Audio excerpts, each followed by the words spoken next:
পাঠ কৰিবলৈ লৈছো মনজিত বৰাৰ কথাৰে।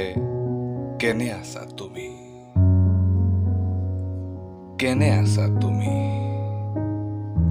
গুৱাহাটী বিশ্ববিদ্যালয়ৰ মিছ সন্দিকৈ। কেনে আছা তুমি?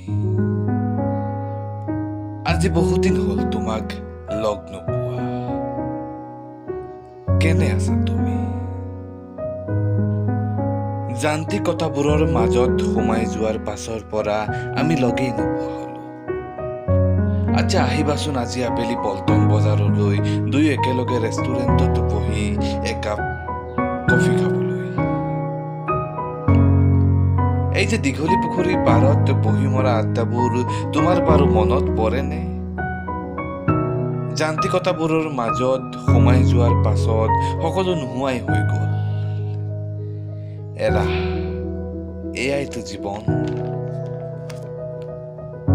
আচ্ছা তোমাৰ বাৰু মনত পৰেনে সেই ইউনিভাৰ্চিটিৰ দিনবোৰলৈ, সেই কৃষ্ণচূড়াৰ জোপা তলত বহি মৰা আড্ডাবোৰলৈ?